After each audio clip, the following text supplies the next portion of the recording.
우리가 마음을 열고 성경을 읽으면요, 마음을 열고 성경을 읽을 때 그때서야 우리는 전혀 다른 세계를 성경 속에서 들여다보는 느낌을 갖게 됩니다. 하나님께서 함께 하시는 세상, 하나님의 뜻을 따르는 사람들의 이야기가 담겨져 있는 것이 성경이거든요. 그리고 그 성경의 이야기를 통해서 우리는 천국을 경험하게 됩니다. 그 세상은 전혀 다른 세상 같지만 보통 사람들이 살아갔던 이야기들이 기록되어 있는 거거든요. 지금도 보통 사람들이 들어가는 세상이 천국입니다. 그리고 그 천국은 우리에게도 열려 있고 우리도 들어가야 하는 세상이죠. 우리는 그 모습을, 그런 천국의 삶을 살아가는 사람들의 모습을 어디를 통해서 봐야 되느냐? 성경을 통해서 보게 되는 것입니다. 그 이야기를 성경을 통해서 보게 되는 것이죠. 그리고 우리에게 주시는 말씀의 은혜를 깨닫고 우리도 하나님의 세상에 들어서게 되는 것입니다.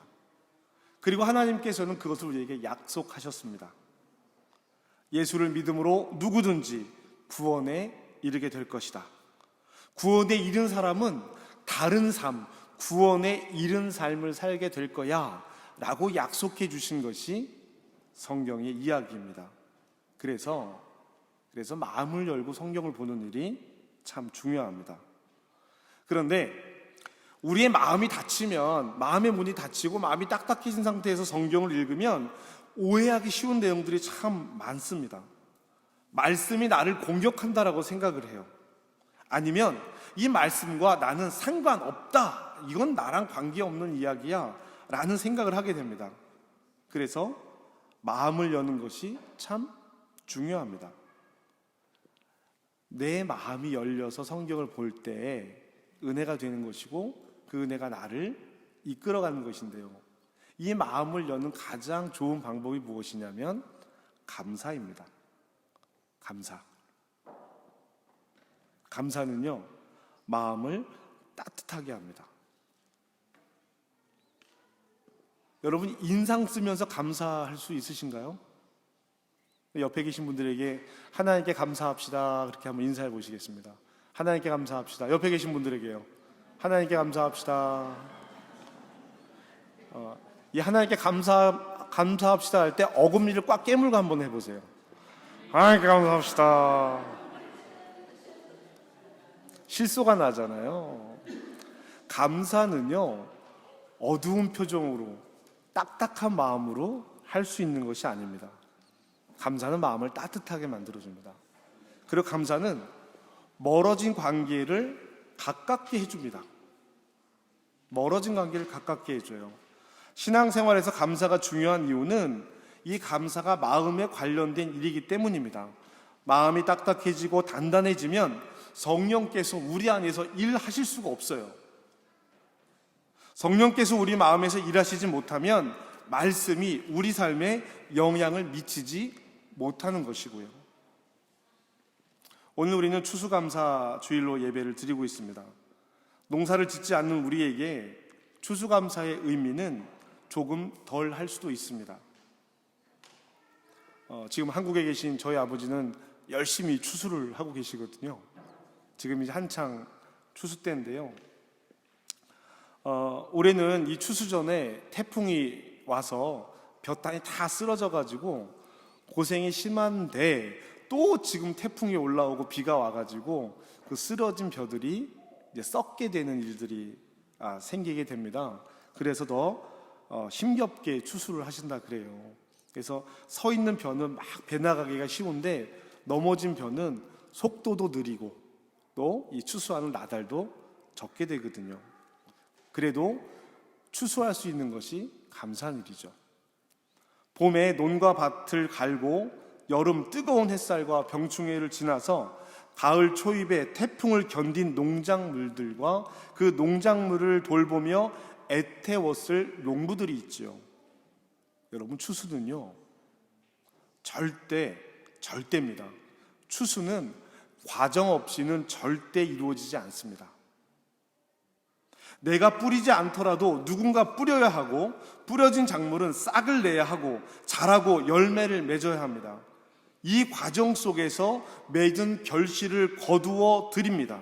이렇게 보면 추수감사의 의미는요, 오늘 이 시간 추수한 것이 많습니다 라고 하는 내용이 아니라 이 한 해를 봄의 봄부터 경작하는 모든 과정을 통해서 하나님 이 한 해를 잘 살게 해주신 것을 감사드립니다. 내 삶의 자리에서 잘 살아왔습니다. 과정의 감사이고 과정의 축복인 것이 추수감사입니다. 사랑하는 성도 여러분, 올 한 해 아직 두어 달 시간이 남아있긴 한데요, 올 한 해 잘 살아오셨습니까? 잘 살아오셨습니까? 추수는요, 거두어 드리는 것에만 의미가 있는 것이 아닙니다. 다시 뿌릴 시간을 준비하는 겁니다. 한 해를 잘 살아왔다면 여러분 이제 다시 뿌릴 준비를 하고 있습니까? 우리가 성경을 읽으며 전혀 다른 세상, 전혀 다른 삶을 사는 사람들을 보며 하나님 나라를 꿈꾸는 것처럼 누군가 우리의 삶을 보며 하나님의 나라를 꿈꾸게 하려면 우리가 사는 삶의 과정이 다른 세상을 담고 있어야겠죠. 복음의 씨앗이 뿌려졌으니 복음의 열매를 맺어야 합니다. 내가 바라고 원하는 일에서 끝나는 꿈이 아니라 위대한 꿈, 하나님의 꿈을 꿔야 합니다. 그렇게 우리의 삶의 열매를 맺어야 합니다. 여러분, 그런데 있잖아요, 삶의 열매를 맺는 것과 입이 무성한 것은 구별해야 합니다. 예수님께서는 입이 무성한 무화과 나무를 꾸짖으셨어요. 우리가 바라고 원하는 나의 삶의 열매는 하나님 나라의 잎일 수 있습니다. 열매가 아니라는 이야기예요. 제가 지난 금요일에 청년들하고도 이야기를 잠깐 나눴는데요, 그리스도인의 열매는요, 하나님 나라의 열매는요, 복음입니다. 우리가 학위를 갖거나 기업에서 돈을 벌거나 회사에서 돈을 많이 벌거나 집을 사고 땅을 넓히고 은행에 통장에 돈을 많이 모은 것이 열매가 아니라 그것은 잎이란 말이에요. 잎. 그거를 통해서 하나님 나라의 일들이 이루어져야 여기에서 열매가 맺혀지는 것이죠. 추수를 감사할 수 있는 것은 뿌리고 거두는 사이에 만나는 많은 어려움들을 극복하고 작물을 보호했기 때문입니다. 그 과정이 없다면 큰 기쁨을 만나지 못할 거예요. 여러분, 그러지 않겠습니까? 쉽게 주어진 것은요, 쉽게 빼앗길 수 있습니다. 잃기가 쉬워요. 육의 것은 잃기 쉽습니다. 쉽게 빼앗깁니다. 참 열매는 빼앗기지 않습니다. 그러나 무성한 잎은 빼앗길 수밖에 없죠. 아무리 비싸고 좋은 것도요, 거저 생긴 것은요, 쉽게 그 가치를 잃습니다. 아이들을 보시면 쉽게 알 수 있어요. 외할머니, 할아버지가 사준 좋은 비싼 장난감들은요, 갖고 놀다 금방 질려버립니다. 근데 자기가 돈 모아서 산 조그만 장난감은요, 얼마나 귀중하게 여기는지 몰라요. 저희 집에도 그런 애가 하나 있어요. 얼마나 귀하게 여기는지 모릅니다. 집에 나갈 때 이렇게 모셔놓고 나가고요, 들어오면 제일 먼저 그거부터 찾아요. 아이언맨 잘 있었니? 그러면서.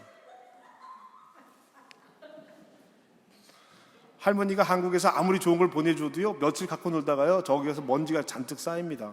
근데 그 아이언맨은요, 맨날 이렇게 모시고 다녀요. 이번에 갈 때 저희가 출타하면서 얘를 어떡하지? 갖고 갈까? 갖고 가지 말까? 해서 가져가 그랬더니, 아빠, 내가 다른 호텔에다 얘를 놓고 오면 찾으러 갈 수가 없잖아. 집에다 놓고 갈래. 얼마나 귀하게 여기는지 몰라요. 여러분, 우리 삶에서 이런 경험들이 없으십니까? 아무리 좋은 것도, 비싸고 화려한 것도 내가 원하고 내가 바란 것이 아니라면 그 흥미가 금방 지나가 버릴 수 있지요. 잎이 무성하다라는 것이 그런 의미입니다. 여기서 우리는 관점을 한번 바꿔봤으면 좋겠습니다. 이제 우리는 물질의 추수만을 계속 이야기를 하고 있었는데요, 이 물질의 추수, 삶의 추수에만 그치지 말고 우리 영혼의 열매를 맺어야 한다는 것에 대해서 한번 생각해 보실까요? 올해 나는 얼마를 벌고 무엇을 했고 무엇을 구입했고 내 삶의 과정에서 얼마나 많은 열매를 맺었는지를 생각하기에 앞서서 내 영혼은, 내 마음은 어떤 열매를 맺었는가, 나의 신앙은 얼마나 성장했는가? 올해 나의 신앙의 열매는 무엇인가? 무엇으로 하나님께 감사하고 있는가? 1년의 삶을 돌아보며 감사하는 이 시간, 무엇보다 우리 영혼의 열매, 신앙의 열매가 어떻게 되었는지 돌아봐야 하지 않을까요? 우리는 그리스도인이잖아요. 예수님은 우리에게 무엇을 요청하실까? 영혼의 열매를 바라는 우리에게 예수님은 무엇을 바라고 있을까? 오늘 우리가 요한복음 말씀을 읽었습니다. 요한복음 6장 말씀을 읽었는데요, 오늘 이 6장 말씀 앞에 나오는 이야기가 있습니다. 6장 말씀 앞에 나오는 이야기가 뭐냐면 오병이어의 기적이에요. 오병이어의 기적. 적은 것으로 많은 사람들이 함께 먹고 남았다라는 기적입니다. 그 기적을 본 사람들이 예수님을 찾아 나섰고요, 갈릴리 호수를 건너서 배를 타고 이리저리 돌아다니면서 예수님을 찾습니다. 이 예수님을 어디서 찾아내면 호수 건너편에서 찾은 거예요. 그래서 이렇게 이야기하는 것이죠. 바다 건너편에서 만나 랍비여 언제 여기까지 오셨나이까? 25절 말씀이에요. 우리가 계속 찾아놓고 보고 있었는데 언제 여기까지 오신 거예요? 라는 이야기죠. 이렇게 예수님을 찾아온 이들에게 예수님은 말씀하십니다. 예수님께서 뭐라고 말씀하시냐면,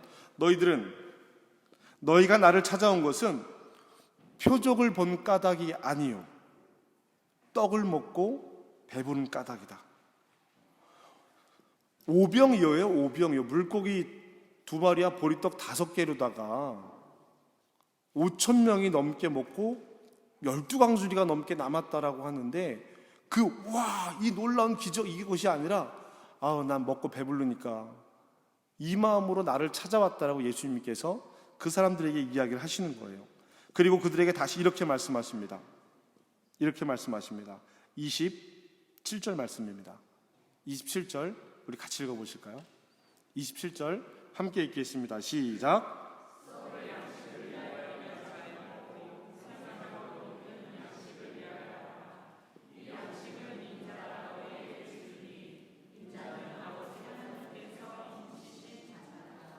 아멘.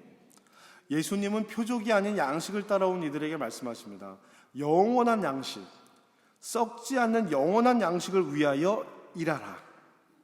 사람들은요, 오병이어의 기적보다, 그 기적의 뜻보다 나눠 먹은 양식에 관심이 있었습니다. 여러분, 썩을 양식을 위하여 일하는 것은 너무나 당연한 것입니다. 우리 양식을 위해서 일하잖아요. 우리에게 주어진 양식은 썩을 수밖에 없는 거예요. 그러니까 썩어지는 양식을 위해서 일하는 것은 너무나 당연한 것입니다. 우리는 그 양식을 위해서 일합니다. 출애굽기에서 보여주었듯이 만나는 아무리 좋은 것이라도 썩을 수밖에 없는 거예요. 만나는 하루밖에 먹을 수 없습니다. 예수님은 하늘에서 내려주신 만나조차도 썩을 양식임을 말씀하고 계신 것이죠. 모세가 간구하여 우리에게 준 만나, 여전히 그 만나만을 바라보고 있는 것, 그것이 우리의 신앙이 아닙니까? 우리가 하나님 앞에 여전히 만나를 구한다는 것은 여전히 우리가 광야에 살아가고 있다라고 하는 증거가 되고 선언이 되는 것입니다. 하나님, 내가 가나안 땅에 들어가 하나님과 함께 경작하며 살아가는 삶이 되게 해주세요 라고 기도하는 것이 아니라, 내 문제, 내 일 다 하나님이 해결해 주세요라고 기도하는 것은, 나는 가나안에 들어가지 않고 그냥 광야에 있겠습니다. 그러니 구름기둥과 불기둥으로 나를 보호해 주시고 물과 만나로 나를 채워주세요 라고 기도하는 것입니다. 하나님께서 우리에게 원하시는 것은 광야에 머무는 것이 아니라 가나안에 들어가는 것인데도 불구하고 말이죠. 앞선 요한복음 4장 말씀에는요, 수가성 여인에게 하셨던 예수님 말씀이 나옵니다. 영원히 목마르지 않는 생명의 물. 예수님이 수가성 여인에게 이렇게 말씀하세요. 네가 내가 누군지를 안다면 너는 나에게 목마르지 않는, 영원히 목마르지 않는 물을 달라고 할 거야.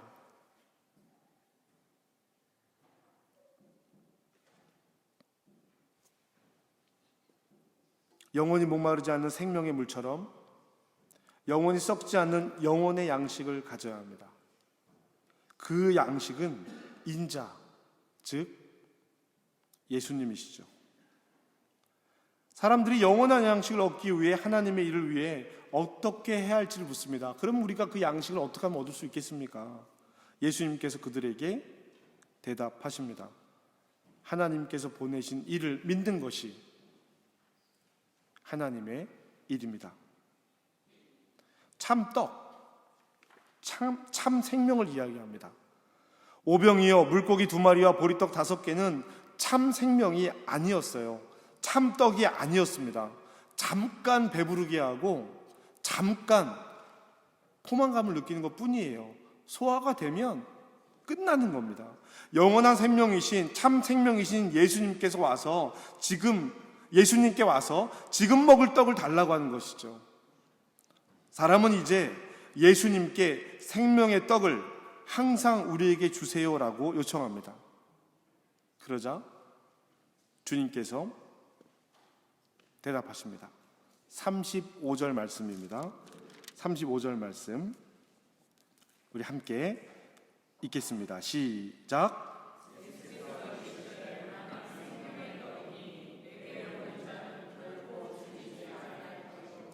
나를 믿는 자는 영원히 목마르지 아니하리라.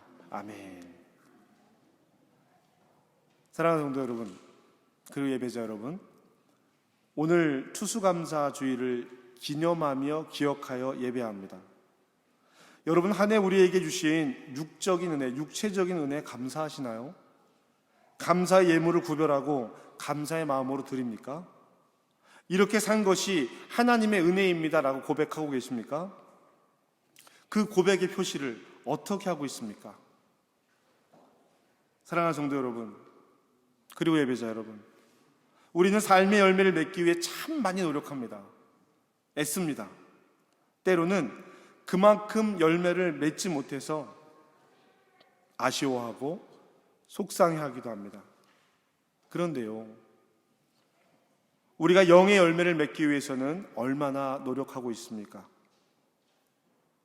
시험을 보기 위해 공부하는 학생들, 콩쿠르를 위해서 준비하고 학업을 위해 연습하는 학생들, 노년의 건강을 위해 애쓰고 노력하는 성도님들, 자녀의 학업을 위해 애쓰는 성도님들, 돈을 벌기 위해, 가정의 경제를 이끌기 위해 애쓰고 수고하는 성도님들, 우리는 우리의 영혼의 열매를 위해 얼마나 애쓰고 있습니까? 오늘 추수감사절을 맞아 우리의 삶의 과정을 돌아봤으면 좋겠습니다. 그리고 지금까지 이끄신 하나님께 감사했으면 좋겠고요. 그 감사가 바탕이 되어서 마음의 문이 열려 하나님의 일을 바라보는 그런 우리가 되었으면 좋겠습니다. 하나님의 일을 보고 그 일을 위해서 세상을 향한 큰 꿈을 가지고 영원한 생명 되신 예수님을 생명 없는 떡으로 먹고 살려고 하는 그들에게 생명의 떡인 참 그리스도이신 예수님을 나누는 꿈, 이것만큼 큰 꿈이 어디 있겠습니까? 하늘의 떡은 하늘에서 내려 세상에 생명을 줍니다. 그 생명의 감격과 기쁨, 그 감사, 저와 여러분의 삶에 충만하시기를 주님의 이름으로 축복합니다. 오늘 우리가 이제 말씀을 나누고 성찬을 함께 나누시게 될 텐데요, 이 성찬의 의미가 예수님을 기억하고 예수님의 삶을 기억하고 그와 같은 삶을 우리가 함께 살아가기를 결정하고 다짐하는 일이 되겠지요. 오늘 육신의 감사와 더불어서 영원히 살찌고 영원히 하나님 앞에 일어날 수 있는 저와 여러분의 삶이 되시기를 주님의 이름으로 부탁드립니다. 기도하시겠습니다.